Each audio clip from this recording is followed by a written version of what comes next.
इन्ना लिल्लाहि व इन्ना इलैहि राजिऊन। Khamenei supreme leader of Iran को कत्ल कर दिया गया है। मैंने इस बात का अंदेशा दिन में ही लगाया था जब मैंने आप लोगों से कहा था कि जिस तरह से ईरान ने आसपास के देशों पर हमला किया है, और क्योंकि ईरान करता नहीं है ऐसे हमला, ईरान भले ही मार खा लेता है लेकिन दूसरे का नुकसान नहीं करता, लेकिन जिस तरह से बौखलाया ईरान और तमाम अरब देशों पर ईरान ने हमला किया, अमेरिका की तमाम साइट्स को निशाना बनाया, यह बात क्लियर हो गई थी। हिंदुस्तान में सबसे पहले मैंने आपको दिखा दिया था तमाम हिंदुस्तानी, पाकिस्तानी और बांग्लादेशियों को कि खामनाई के घर को उड़ा दिया है। वहीं मैं कह रहा था कि भाई खामनाई कोई छुप कर रहते नहीं है। ईरान ने हालांकि पहले झुटलाया कि नहीं खामनाई सही सलामत हैं, ईरान के राष्ट्रपति सही सलामत हैं, लेकिन मैंने उस वक्त यह भी कहा था कि अगर कुछ हो जाएगा तो ईरान बताता नहीं है, क्योंकि ईरान को लगता है कि अफरा तफरी मच जाएगी। लेकिन दोस्तों, जिस चीज का डर था वो हो गया है। मैं खबर पढ़ने के काबिल नहीं, लेकिन मैं अपनी जिम्मेदारी समझ के आपके सामने खड़ा हूं, और कैसे खड़ा हूं मुझे नहीं पता। सुप्रीम लीडर ऑफ ईरान जो एक अकेला उससे भिड़ गया, जिसके आगे तमाम अरब ने सजदा किया। अब इन 57 बहनों का कोई भाई नहीं है। खबर यह है कि खामनाई के घर पर हमला किया, ईरान के सुप्रीम लीडर खामनाई के एडवाइजर मारे गए, ये मैंने पहले ही कंफर्म कर दिया था। फिर अब खबर यह है कि ईरान के सुप्रीम लीडर की बॉडी मिल चुकी है, लाश मिल चुकी है। ईरान के सुप्रीम लीडर की लाश जो है वो मिल चुकी है, और आईडीएफ ने ड्रोन के जरिए पहले ईरान के सुप्रीम लीडर के घर पर हमला किया, और ड्रोन के जरिए नेतन्याहू को उनकी लाश की तस्वीर भी दिखाई। अल्लाह अकबर। सारी दुनिया की ताकत ने मिलकर एक शेर का शिकार किया। इन्ना लिल्लाहि व इन्ना इलैहि राजिऊन। सिर्फ खामनाई नहीं दोस्तों, खामनाई तो शहीद हुए ही, खामनाई के बेटे जनाबे मुश्तबा खामनाई, उनको भी इजराइल और अमेरिका ने मिलकर कत्ल कर दिया है। ये तमाम जानकारियों का अंदेशा हमें पहले था, लेकिन पहले सिर्फ अमेरिका हवाई बातें कर रहा था, लेकिन अब जो बातें आ रही हैं वो इंटरनेशनल मीडिया में आना शुरू हो चुकी हैं। मेरे पास अल्फाज नहीं है कि इस खबर को मैं आगे कैसे बढ़ाऊं। हजरत, ईरान के डिफेंस मिनिस्टर मार दिए गए हैं, ईरान के आईआरजीसी के कमांडर कत्ल कर दिए गए हैं, आईआरजीसी के फौज के कमांडर को, जनरल को कत्ल किया गया है। सबसे पहला निशाना सुप्रीम लीडर को ही बनाया गया है, और सुप्रीम लीडर ही पहला निशाना थे, और हो ना हो वो पहले ही हमले में शहीद हुए, जिसके बाद ही ईरान बौखलाया है। उस 85 साल के बूढ़े को मारने के लिए, उस 85 साल के बूढ़े को मारने के लिए अमेरिका और इजराइल ने खामनाई के घर पर खामनाई के घर पर बंकर ब्रस्टर बम मारे हैं। 30 बंकर ब्रस्टर वो बम होते हैं जो तहखानों को भी तबाह कर देते हैं। तहखानों में यानी जो जमीन के नीचे मकान और या कोई छुपी जगह सेफ जोन बनाया जाता है, बंकर ब्रस्टर जमीन फाड़ कर घुसते हैं और जमीन के अंदर सेफ प्लेसेस को उड़ा देते हैं। ऐसे एक नहीं, 30 बंकर ब्रस्टर्स बम का इस्तेमाल खामनाई को कत्ल करने के लिए किया गया है। बहुत ज्यादा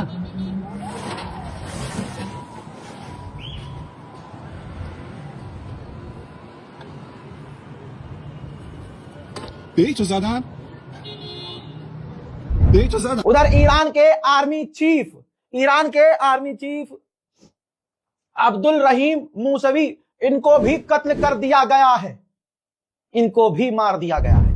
मैंने आपको बताया ईरान के सुप्रीम लीडर के करीबी अली शमखानी, जिनकी शहादत सबसे पहले मैंने कंफर्म कर दी थी, जहां से ही मुझे डर था कि खामनाई हो ना हो अब इस दुनिया में नहीं है, क्योंकि बीच में शाम 5 बजे यह खबर उड़ी कि खामनाई बयान देने वाले हैं, तो लगा कि खामनाई सही होंगे। लेकिन जैसे ही इफ्तार का समय हुआ और जब हमारी टीम बैठी थी, उस वक्त मेरा दिल कह रहा था कि खामनाई सामने नहीं आ रहे, खामनाई साहब का स्टेटमेंट सामने नहीं आ रहा। अगर खामनाई सामने नहीं आते हैं तो स्टेटमेंट सामने आता है, खामनाई साहब का स्टेटमेंट ही सामने नहीं आ रहा था। उसी वक्त मैंने अपनी टीम से, अब्बास से, कैफ से, अपनी तमाम टीम से कह दिया था कि हो ना हो खामनाई को मार दिया गया होगा। अल्लाह अकबर, अल्लाह अकबर।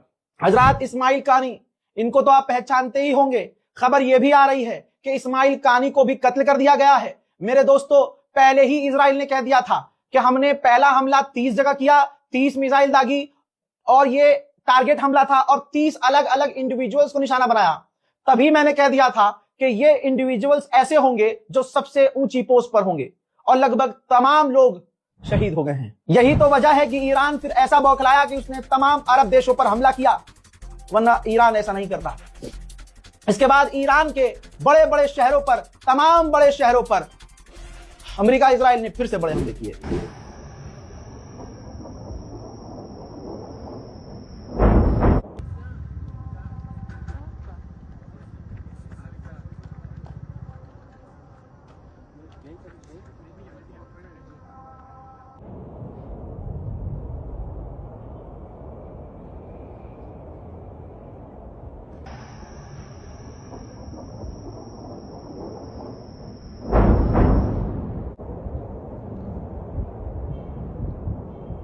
अमेरिका की सीक्रेट सर्विसेज ने डोनाल्ड ट्रंप और नेतन्याहू की सिक्योरिटी बढ़ा दी है। नेतन्याहू तो अभी जमीन पे ही नहीं आया है। वो कल जो अब दोपहर गुजरी है ना, ईरान पर हमला होने से कई घंटे पहले ही वो हवा में उड़ गया था। वो अपने डूम्स प्लेन में सवार होकर उड़ रहा था और आदेश हमले के दे रहा था। डोनाल्ड ट्रंप भी इसी तरह से लापता है। जी हाँ, लापता बोले तो वो जमीन पर नहीं है, बहुत हाई सिक्योरिटी में है और वो भी जहाज में ही है। मैंने आपसे पहले ही कहा था कि अरब धोखा देगा। ये वो अरब हैं जो खुद रसूल करीम को, रसूल खुदा सल्लल्लाहु अलैहि वसल्लम को मैदान जंग में छोड़कर पहाड़ियों में भाग जाया करते थे। तभी तो आज बिन सलमान शराब आम कर रहा है। मदीने में अब आप शराब भी पी सकते हैं। जाइए किसी हाजी से पूछिए कि मोहम्मद बिन सलमान की मेंटालिटी क्या है, आपको पता चलेगा। अब दोस्तों, इस अरब से क्या ही उम्मीद। सऊदी अरब ने कहा कि ईरान ने हमारी राजधानी पर हमला किया है, तो अब हम अमेरिका को अपना मिलिट्री बेस दे सकते हैं कि ईरान पर हमला करो। आप समझ रहे हो, यही चाह रहा था बिन सलमान। बिन सलमान ये अरब देश कभी भी ईरान के समर्थक थे ही नहीं, बल्कि अब यह होना चाहिए कि ईरान को अपनी सबसे बड़ी ताकत का इस्तेमाल करना चाहिए। मोहम्मद बिन सलमान और जितने भी अरब देश के टॉप लीडर्स हैं, खासकर यूएई, सऊदी अरब, इनको भी निशाना बनाना चाहिए, क्योंकि ये सामने से आदेश दे रहे हैं कि आओ इजराइल और अमेरिका हमारे बेस का इस्तेमाल करो और ईरान पर हमला। आप क्या ही उम्मीद करोगे, सारा अरब एक हो गया है।